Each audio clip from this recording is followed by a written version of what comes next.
அகிலம் டிவி நேயர்களுக்கு வணக்கம். இன்றைய பிரதான செய்திகள். முதலில் தலைப்பு செய்திகள். சஜித் அணியில் குழப்பம், அதிரடியாக கட்சியிலிருந்து நீக்கப்பட்ட 6 பேர். கொழும்பு அரசியல் பரபரப்புக்கு முற்றுப்புள்ளி, திரைமறைவில் அனுரவின் அரசியல் சதுரங்க விளையாட்டு. முல்லைத்தீவில் 2 கடைகள் தீயில் எரிந்து நாசம். ஒரே நாளில் 485 பேர் கைது, சோதனையில் மீட்கப்பட்ட ஆபத்தான பொருட்கள். மது போதையில் 2 சகோதரிகளின் உயிரை பறித்த சாரதி, மகள்கள் படுகாயம். மட்டக்களப்பில் ஒரே நேரத்தில் 2 இடங்களில் தீ விபத்து. மலேக மார்க்கத்திலான தொடர்ந்து சேவைகள் பாதிப்பு. தொடரும் சீரற்ற காலநிலை, கடத்தொழிலாளர்களுக்கு விடுக்கப்பட்டுள்ள எச்சரிக்கை. விமானம் ஒன்று தரையிறங்கும் போது ஏற்பட்ட தீப்பொறி, பதட்டத்தில் பயணிகள். 7 மாவட்டங்களுக்கு மண் சரிவு அபாய எச்சரிக்கை. தொடர்பன விரிவான செய்திகள். தம்புள்ளை பிரதேச சபையில் ஐக்கிய மக்கள் சக்தியை பிரதிநிதித்துவப்படுத்தும் உறுப்பினர்கள் 6 கட்சி உறுப்புரிமையிலிருந்து நீக்கப்பட்டுள்ளனர். குறித்த விடயத்தை அக்கட்சியின் பொதுச் செயலாளர் ரஞ்சித் மாதவ பண்டார தெரிவித்துள்ளார். தம்புள்ளை பிரதேச சபையின் முதல்வர் மற்றும் உபதலைவரை நியமிப்பதில் ஐக்கிய மக்கள் சக்தியின் முகாமைத்துவ குழு மற்றும் கட்சி செயற்குழுவின் தீர்மானத்திற்கு அமைய செயற்படாத காரணத்தினால் தம்புள்ளை பிரதேச சபை உறுப்பினர்களில் 6 கட்சி உறுப்புரிமை உடனடியாக இடைநிறுத்தப்பட்டுள்ளது. அதன் அடிப்படையில் கேரத் முதியன் சலாகி, சுசில் கேரத் அதிகார நாயக்க, முதியன் செயலாகி, பெனலபோடி கெதர் அனில், இந்திரஜித் தசநாயக்கம் கரந்து கொள்ள, வளப்பி தனஞ்ச சம்பத் கரந்து கொள்ள, ஆளுட்கெதர பிரிய ரஞ்சனகுமார ரட்நாயக்கம், ஹேரத் முதியன் சலாகி, குசுமா குமாரி, ஹிரிஷாந்தி, துல்ருக்ஷி, பிரேமரத்த ஆகியோரை இவ்வாறு கட்சி உறுப்புரிமையிலிருந்து நீக்கப்படுவதாக கட்சியின் பொதுச் செயலாளர் ரஞ்சித் மாதவ பண்டார தெரிவித்துள்ளார். பல ஆண்டுகளுக்கு பின்னர் கொழும்பு ஒரு பெரிய அரசியல் மாற்றத்தை கண்டுள்ளது. தேசிய மக்கள் சக்தியின் பிராய்கெலி பல்தசார் கொழும்பு மாநகர சபையின் புதிய மேயராக தேர்ந்தெடுக்கப்பட்டுள்ளார். இதன் மூலம் பல தசாப்தங்களாக கொழும்பு நகராட்சியை கைப்பற்றி வைத்திருந்த ஐக்கிய தேசிய கட்சியின் ஆட்சி முடிவுக்கு வந்துள்ளது. வராய்கெலி பல்தசார் ஒரு சமூக சேவகராகவும் முன்னாள் ஊடக தொகுப்பாளராகவும் அறியப்படுகின்றார். உள்ளூராட்சி சபை தேர்தலில் தங்கள் அணியை வழிநடத்தி தேசிய மக்கள் சக்தியால் அவர் தேர்ந்தெடுக்கப்பட்டார்.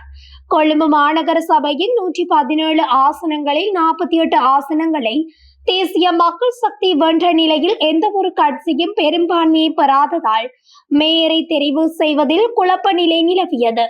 எவ்வாறாயினும் சுயேட்சை உறுப்பினர்களின் ஆதரவுடன் தேசிய மக்கள் சக்தியின் சார்பில் 64 வாக்குகளை பெற்ற ராய்கெலி பல்தசார் மேயராக தெரிவு செய்யப்பட்டுள்ளார்.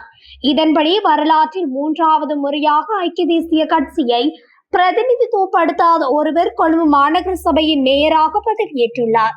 இதற்கு முன்னர் 1950ஆம் ஆண்டில் இடதுசாரி கட்சியைச் சேர்ந்த என்.எம். பெரேரா மற்றும் 2006ஆம் ஆண்டில் ஐக்கிய தேசிய கட்சியின் ஆதரவுடன் சுயேட்சை வேட்பாளரான உவைஸ் எம். இம்தியாஸ் ஆகியோர் கொழும்பு மாநகர சபையின் மேயர்களாக தெரிவு செய்யப்பட்டிருந்தமை குறிப்பிடத்தக்கது. முல்லைத்தீவு கிச்சிராபுரம் கிராம சேவையாளர் பிரிவில் மாஞ்சொலி வைத்தியசாலை முன்பாக உள்ள MBM உணவகம் ஒன்றில் ஏற்பட்ட தீயில் உணவகம் மற்றும் அருகிலுள்ள பட்டாசு கடை தீயில் காலை 7:30 மணியளவில் முற்றாக எரிந்துள்ளது. அதனை அடுத்து அருகே இருந்த கடைகளில் உள்ள பொருட்கள் துரித கதியில் அகற்றப்பட்டுள்ளது. குறித்த சம்பவத்தை அடுத்து சம்பவ இடத்துக்கு 2 ராணுவம், போலீசார், அப்பகுதி வர்த்தகர்கள், பொதுமக்கள் இணைந்து தீயினை கடும் பிரயத்தனத்தின் மத்தியில் கட்டுக்குள் கொண்டு வந்தனர். சம்பவ இடத்தினை நாடாளுமன்ற உறுப்பினர் துரைராசா ரவிகரன் மற்றும் பிரதேச சபையின் உறுப்பினர்கள் பார்வையிட்டிருந்தனர். அத்தோடு தீ ஏற்பட்டதற்கான காரணம் இதுவரை கண்டறியப்படவில்லை. இந்த சம்பவம் தொடர்பான மேலதிக விசாரணைகளை முள்ளியவளை போலீசார் மேற்கொண்டு வருகின்றனர். தீ பரவும் சந்தர்ப்பத்தில் தீயணைப்பு கருவி இல்லாத காரணத்தினாலே பெரும் அசம்பாவிதங்கள் ஏற்படுவதாகவும் மக்கள் விசனம் தெரிவித்திருந்தனர்.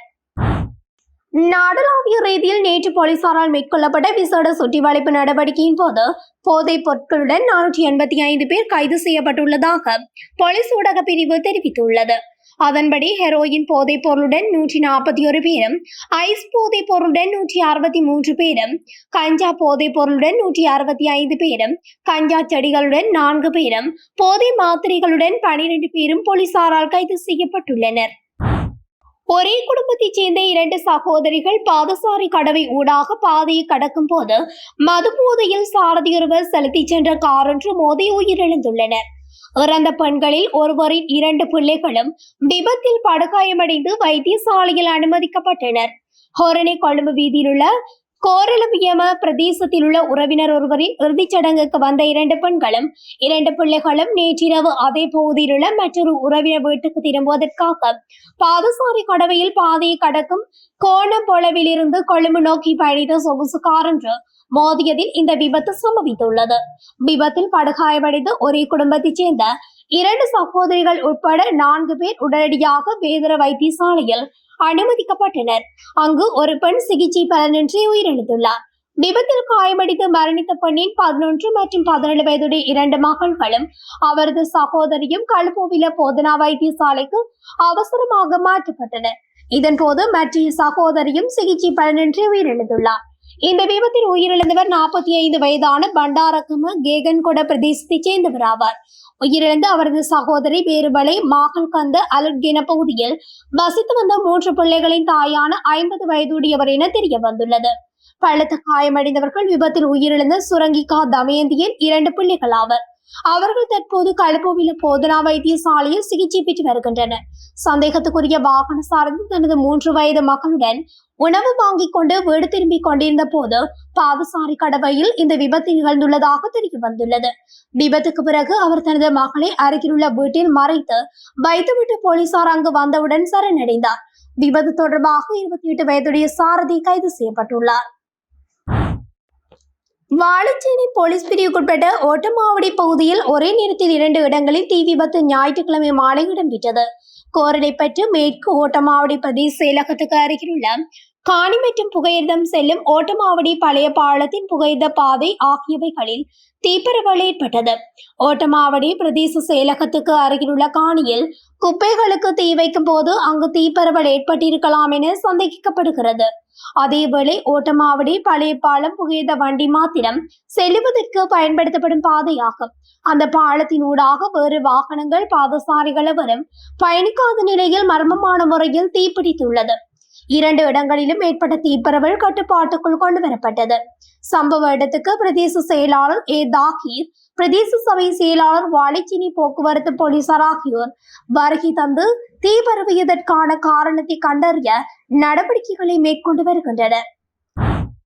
மலேக மார்க்கத்திலான தொடர்ந்து சேவைகள் பாதிக்கப்பட்டுள்ளதாக தொடர்ந்து திணைக்களம் தெரிவித்துள்ளது. பலான கடுகண்ணாவ பகுதியில் இடையே உள்ள தொடர்ந்து பாதையில் மரம் விழுந்ததால் மலேக மார்க்கத்திலான தொடர்ந்து சேவைகள் பாதிக்கப்பட்டுள்ளன. புத்தளம் முதல் மன்னார் மற்றும் காங்கேசந்துறை ஊடாக முல்லைத்தீவு வரையிலான கடற்பிராந்தியங்களில் காற்று மணிக்கு 35 முதல் 45 கிலோமீட்டர் வேகத்திலும் சில நேரங்களில் 60 முதல் 70 கிலோமீட்டர் வேகத்திலும் அதிகரிக்கும் சாத்தியம் நிலவுவதாக எதிர்வு கூறப்பட்டுள்ளது. நாட்டை சூழவுள்ள ஏனைய கடற்பிராந்தியங்களில் மணித்தியாலத்துக்கு 30 முதல் 40 கிலோமீட்டர் வேகத்தில் காற்று வீசக்கூடும். மறு அறிவித்தல் வரை இந்த கடல் பகுதிகளுக்குள் கடற்தொழிலாளர்கள் செல்ல வேண்டாம் என்று அறிவுறுத்தப்படுகிறார்கள். சவுதியில் இருந்து 250 பயணிகளுடன் லக்னோ வந்த விமானம் தரையிறங்கும் போது சக்கரத்தில் புகை மற்றும் தீப்பொறிகள் காணப்பட்டதால் குறித்த இடம் பரபரப்புக்கு உள்ளாகியுள்ளது. சவுதியில் இருந்து 250 கட்ச் பயணிகளுடன் புறப்பட்ட SV 3112 விமானம் நேற்றைய தினம் இரவு 10:45 புறப்பட்டு இன்று காலை 6:30 லக்னோவாவில் தரையிறங்கியுள்ளது. விமானம் தரையிறங்கிய போது ஓடுபாதையின் நகரும் நேரத்தில் இடது பக்க சக்கரத்தில் இருந்து புகை மற்றும் தீப்பொறிகள் வெளியேறுவதை விமான நிலைய பணியாளர்கள் கவனித்தனர். வெகு சீக்கிரத்தில் சிந்தித்து நடவடிக்கை எடுத்த விமானத்தை நிறுத்தியுள்ளார். விமான நிலையத்தின் தீயணைப்பு மற்றும் மீட்பு அணி உடனடியாக சம்பவ இடத்துக்கு சென்று 20 நிமிடங்களில் நிலைமையை கட்டுப்பாட்டுக்குள் கொண்டு வந்தனர். இந்த சம்பவத்தினால் யாருக்கும் எந்த பாதிப்பும் ஏற்படவில்லை என்பதுடன் பயணிகள் அனைவரும் பாதுகாப்பாக இறக்கப்பட்டுள்ளனர். விமானத்தில் இருந்த 250 பயணிகள் மற்றும் பணியாளர்கள் அனைவரும் பாதுகாப்பாக இருப்பதாக அதிகாரிகள் தெரிவித்தனர். இருப்பினும் விமானத்தில் பயணித்தவர்கள் மத்தியில் பயமும் பதற்றமும் நிலவியுள்ளது. இந்த சம்பவம் கடந்த சில தினங்களுக்கு முன்னர் லண்டன் நோக்கி புறப்பட்ட ஏர் இந்திய விமானம் விபத்துக்குள்ளாகி 241 பேர் உயிரிழந்த துயரமான நிகழ்வுக்கு பிறகு நடைபெற்றுள்ளது. தொடர்ச்சியான இந்த விமான சம்பவங்கள் இந்த விமான பாதுகாப்பு மற்றும் பராமரிப்பு நடைமுறைகள் குறித்து பல கேள்விகள் மக்கள் மத்தியில் எழும்பியுள்ளன. நிலவும் சீரற்ற காலநிலை காரணமாக 7 மாவட்டங்களுக்கு மண்சரிவு அபாய எச்சரிக்கையை தேசிய கட்டிட ஆராய்ச்சி நிறுவனம் விடுத்துள்ளது. அதன்படி ரத்தினபுரி மாவட்டத்தில் அயக்கம மற்றும் ரத்தினபுரி பிரதேசங்களுக்கு 2ஆம் கட்டத்தின் கீழ் மண்சரிவு எச்சரிக்கை விடுக்கப்பட்டுள்ளது. 1ஆம் கட்டத்தின் கீழ் கொழும்பு மாவட்டத்தில் பாதுக்க, காலி மாவட்டத்தில் எல்பிட்டிய, களுத்துறை மாவட்டத்தில் வலல்லாவிட்ட, அங்களவத்தி, பாலிந்தனுவரம், புலட்சிங்கள மற்றும் மத்துகம பிரதேச செயலக பிரிவுகளுக்கு மண்சரிவு எச்சரிக்கை விடுக்கப்பட்டுள்ளது. மேலும் கண்டி மாவட்டத்தின் கங்கைகள, கோரளம், யட்டியந்தோட்டை, தரணியக்கள, கேகாலை மாவட்டத்தில் டெஹியோவிட்ட, அம்பகமுவ, நுவரெலியா மாவட்டத்தின் அம்பகமுவ மற்றும் எகலிய, எல்தவுரு, நிகலியகோ ஆகிய பிரதேச செயலாளர் பிரிவுகளுக்கு 1ஆம் கட்டத்தின் கீழ் தேசிய கட்டிட ஆராய்ச்சி நிறுவனம் மண்சரிவு எச்சரிக்கையை விடுத்துள்ளது. இத்துடன் அகிலம் டிவியின் இன்றைய பிரதான செய்திகள் நிறைவடைகின்றன. தொடர்ச்சியான செய்திகளை அறிந்து கொள்ள அகிலம் டிவி ஊடகத்துடன் இணைந்திருங்கள். நன்றி, வணக்கம்.